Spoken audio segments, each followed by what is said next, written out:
السلام علیکم، آپ دیکھ رہے ہیں سما، میں ہوں سید فیصل کریم اور میں ہوں کرن آفتاب۔ آغاز کرتے ہیں سپہ سالار کی ایل او سی کے اگلے مورچوں پر پہنچ کر دبنگ للکار سے۔ Army chief general Qamar Javed Bajwa نے صاف صاف بتا دیا، بھارت غلط فہمی میں نہ رہنا۔ پاکستان امن پسند ضرور ہے لیکن اسے کوئی خوف نہیں، کوئی مجبوری بھی نہیں۔ پڑوسی ملک نے کوئی بھی مہم جوئی کی تو جیسے کو تیسا جواب ملے گا۔ اسلام آباد سے فخر الرحمان کی رپورٹ۔ ترجمان پاک فوج نے بھارت کو منہ توڑ جواب دیا۔ میجر جنرل آصف غفور کہتے ہیں کہ پاکستان جنگ کی طرف نہیں جانا چاہتا، مگر دفاع کرنا اور جواب دینا ہمارا حق ہے۔ D G I S P R نے واضح کر دیا، کہا ہم جنگی تیاریاں نہیں کر رہے، جنگ کی دھمکی بھارت کی طرف سے آ رہی ہے۔ دھمکیوں پر اس بار ہمارا رد عمل مختلف اور حیران کن ہوگا۔ وزیر اعظم عمران خان نے بھارت کو جو پیشکش کی اس سے پہلے کبھی نہیں کی گئی۔ میجر جنرل آصف غفور نے بھارت کو بات چیت سے مسائل حل کرنے کی دعوت بھی دی۔ کشمیریوں کا خون رنگ لانے لگا۔ افواج پاکستان کے ترجمان نے صحافیوں سے غیر رسمی گفتگو میں کہہ دیا کہ حالات سے لگتا ہے مسئلہ کشمیر حل ہونے جا رہا ہے۔ میڈیا بریفنگ میں میجر جنرل آصف غفور نے پلوامہ حملے کی ٹائم لائن گنوائی۔ انہوں نے سوال اٹھایا، اس کا فائدہ کس کو پہنچا؟ لوگ ذرا سوچے تو۔ افواج پاکستان کے ترجمان کی پلوامہ واقعے پر میڈیا بریفنگ، پاکستان سے متعلق 8 اہم ترین ایونٹس کا ذکر کیا۔ میجر جنرل آصف غفور نے کہا کہ جس دورانیے میں پلوامہ واقعہ ہوا، اس دوران پاکستان میں سعودی ولی عہد کا تاریخی دورہ شیڈول تھا، سرمایہ کاری کانفرنس ہونا تھی، پی ایس ایل میچز کو پاکستان آنا تھا، افغانستان میں امن عمل آگے بڑھ رہا تھا، عالمی عدالت انصاف میں کلبھوشن کیس کی اہم سماعت تھی، F A T F report پر پاکستان کے لیے فیصلہ بھی انہی دنوں میں ہونا تھا، کرتارپور راہداری کی تعمیر سے متعلق دونوں ممالک کی میٹنگ طے تھی، یورپی یونین میں اقوام متحدہ کی مقبوضہ کشمیر میں انسانی حقوق سے متعلق اہم بیٹھک ہونا تھی۔ پاک فوج کے ترجمان نے سوال اٹھایا کہ اس واقعے سے پاکستان کو فائدہ ہوا یا نقصان۔ پلوامہ میں حملے کا ان 8 ایونٹ کے تناظر میں پاکستان کو کیا فائدہ ہے؟ ان 8 ایونٹس کے علاوہ انڈیا میں آج کل ایک الیکشن کا ماحول چل رہا ہے۔ D G I S P R نے صحافیوں سے غیر رسمی گفتگو میں بڑا بیان بھی دیا، کہا کہ حالات سے لگتا ہے کہ مسئلہ کشمیر حل ہونے جا رہا ہے۔ گولڈ اسٹار ڈاکٹرائن عملی جامہ پہنانے سے پہلے دفن کر دی گئی۔ قومی سلامتی کمیٹی کے فیصلے کے تحت پنجاب حکومت کی بہاولپور میں بڑی کارروائی، کالعدم تنظیم کا مبینہ مرکز سرکاری تحویل میں لے لیا۔ وزارت داخلہ کے مطابق مدرسۃ الصابر اور مسجد سبحان اللہ کا کنٹرول پنجاب حکومت نے سنبھال لیا ہے۔ قومی سلامتی کمیٹی نے فیصلہ کیا، پنجاب حکومت نے عمل کر دکھایا۔ بہاولپور کے علاقے میں بڑی کارروائی، کالعدم تنظیم کے زیر انتظام مدرسہ الصابر اور مسجد سبحان اللہ کا کنٹرول سنبھال لیا۔ پولیس کی بھاری نفری بھی تعینات۔ مجھے خوشی اس بات کی کہ اب لگتا ہے کہ گورنمنٹ جو ہے سیریس اس بات کی کہ بھائی ایسے جو لیگل سلیٹ آف ہینڈ ہے یہ نہیں ہونے دیں گے۔ ترجمان وزارت داخلہ کے مطابق مدرسے میں 70 سے زائد اساتذہ اور 600 سے زائد طلبہ زیر تعلیم ہیں جن کی تعلیم جاری رہے گی، لیکن مدرسے کا نظم و نسق اب پنجاب حکومت چلائے گی، جس کے لیے ایڈمنسٹریٹر بھی مقرر کر دیا گیا ہے۔ اور اسد درانی کو پاکستان مخالف کتاب لکھنا مہنگا پڑ گیا۔ ملٹری کوڈ آف کنڈکٹ کی خلاف ورزی ثابت ہونے پر پینشن اور دیگر مراد ختم، لیکن رینک برقرار رہے گا۔ D G I S P R کہتے ہیں اسد درانی کا نام ای سی ایل میں رکھنے کا فیصلہ حکومتی مشاورت سے کریں گے۔ فخر الرحمان کی رپورٹ۔ ملکی مفاد کے خلاف کتاب لکھنے والے آئی ایس آئی کے سابق سربراہ کے خلاف محکمانہ انکوائری مکمل۔ Lieutenant general retired Asad Durrani فوجی ضابطہ اخلاق کی خلاف ورزی کے مرتکب قرار۔ بڑے جرم پر اسد درانی کو سنائی گئی کڑی سزا، D G I S P R نے بتا دی۔ اس وائلیشن پہ کورٹ نے ان کو جو ریکمینڈ کیا، he is no more entitled to the pension and allowances which a retired officer Gates.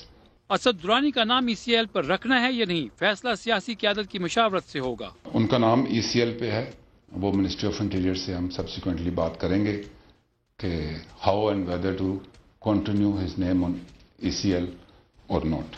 Lieutenant general retired Asad Durrani D G I S I اور D G M آئی کے عہدوں پر فائز رہ چکے ہیں۔ انہوں نے ای سی ایل میں نام ڈالے جانے کے خلاف اسلام آباد ہائی کورٹ سے بھی رجوع کیا۔ اسد درانی کی درخواست پر اسلام آباد ہائی کورٹ کا فیصلہ محفوظ ہے۔ جاسوسی کے الزام میں 2 آرمی آفیسرز زیر حراست ہیں۔ پاک فوج کے ترجمان نے میڈیا پر چلنے والی خبروں کی تصدیق کر دی، کہا کہ آرمی چیف نے دونوں آفیسرز کے کورٹ مارشل کا حکم دے دیا ہے۔ معاملے پر جو بھی پیش رفت ہوگی اس سے میڈیا کو آگاہ کیا جائے گا۔ میڈیا میں خبریں آئیں کہ 2 آرمی کے سینئر آفیسرز جو ہیں وہ انڈر اریسٹ ہیں۔ Yes they are, there are 2 officers who are under military custody on the charges of espionage. ان کا آرمی چیف نے field general court martial order کیا ہوا ہے، وہ پروسیس میں ہیں۔ دونوں انڈیویجول کیسز ہیں، آپس میں ان کا کوئی لنک نہیں ہے، and there is no network as such. اور یہ بھی آپ ذہن میں رکھیے کہ if we have been able to get them and identify the issue, it is a success. یہ چیزیں ہوتی ہیں، چلتی ہیں۔ جب یہ کورٹ مارشل ختم ہوگا اس کا جو بھی نتیجہ ہوگا وہ میں آپ کے ساتھ شیئر کروں گا۔ اب جو شخص 3 بار ملک کا وزیر اعظم رہا وہ پاکستانی اسپتالوں میں علاج کرانے کو تیار نہیں ہے۔ وزیر اعظم عمران خان کی نواز شریف پر پھر تنقید۔ راجن پور میں صحت کارڈ تقسیم کی تقریب سے خطاب میں کہا کہ کوئی ملک امیر اور غریب کے لیے الگ الگ قانون کی اجازت نہیں دیتا۔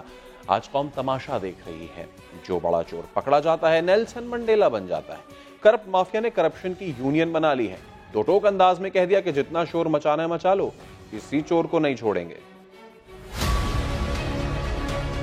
نواز شریف جو پرائم منسٹر تھا 3 دفعہ پاکستان کے ہسپتال ہی ٹھیک نہیں اس کے لیے، وہ کہتا ہے کہ یا مجھے جیل دو یا برطانیہ باہر بھیجو علاج کروانے کے لیے۔ کون سا ملک یہ اجازت دیتا ہے؟ ایک قانون امیر کے لیے، دوسرا کمزور اور غریب کے لیے۔ جب مجھے ڈیرہ غازی خان جیل میں 8 دن رکھا گیا، کوئی طاقتور ڈاکو مجھے جیل میں نہیں نظر آیا، اور جب میں اسمبلی میں ہوتا تھا تو اس میں بڑے بڑے طاقتور ڈاکو مجھے نظر آتے تھے۔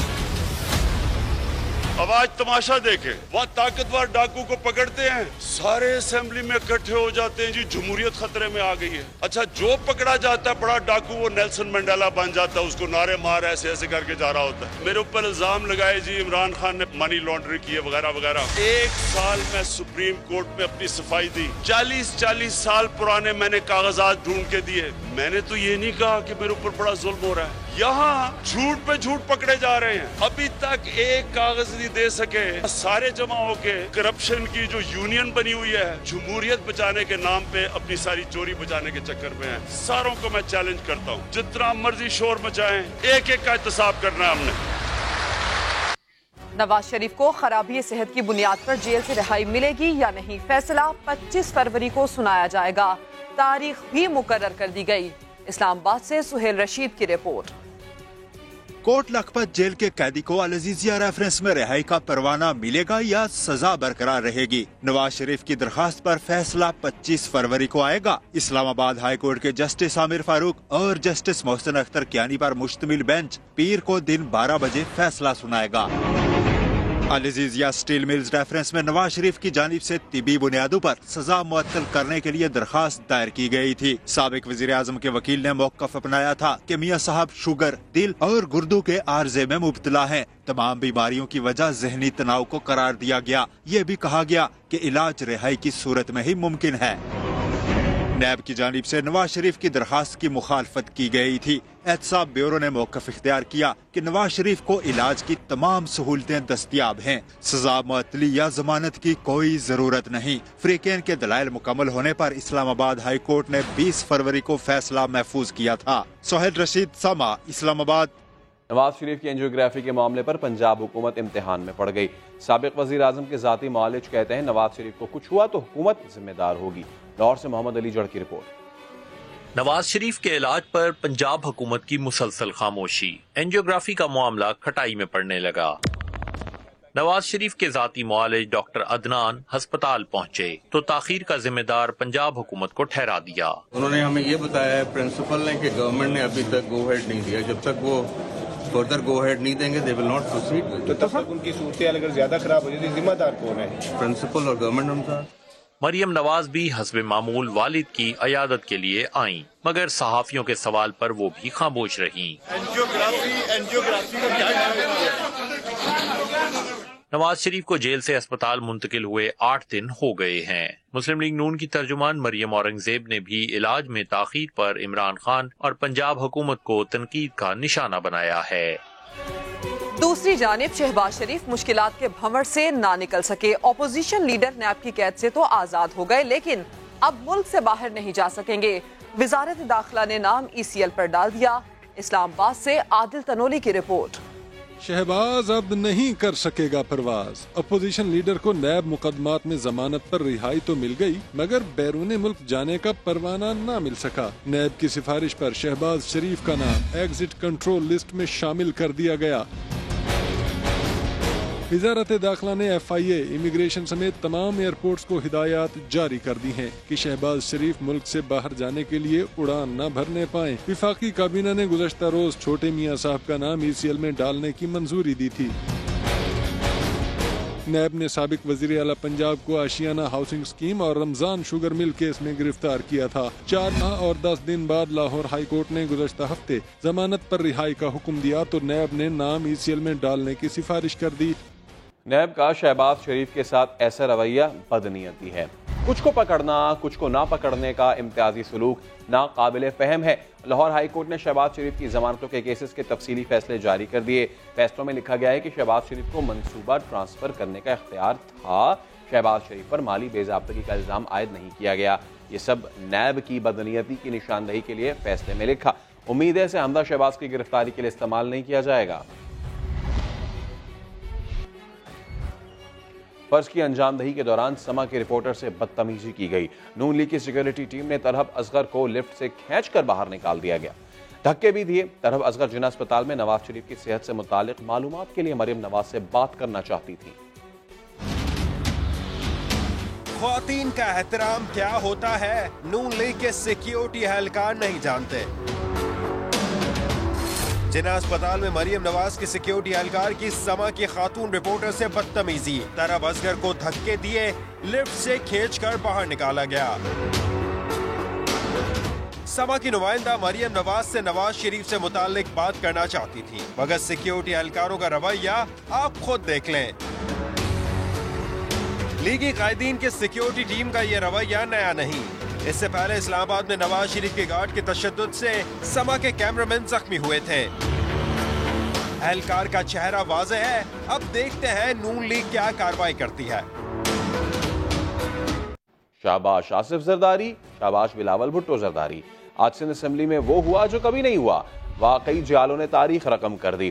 ملزم سپیکر کے آتے ہی مقدس ایوان تالیوں سے گونجنے لگا. تاریخ میں پہلی بار گرفتار سپیکر کا سندھ اسمبلی سے خطاب. وزیر اعلیٰ سندھ سے گھر میں چھاپے اور گرفتاری کی رپورٹ مانگ لی. نیب والوں کو تڑی بھی لگا دی. کہا ہمت تھی تو سامنے آتے, معلوم ہو جاتا کس کے پاس آئے ہیں.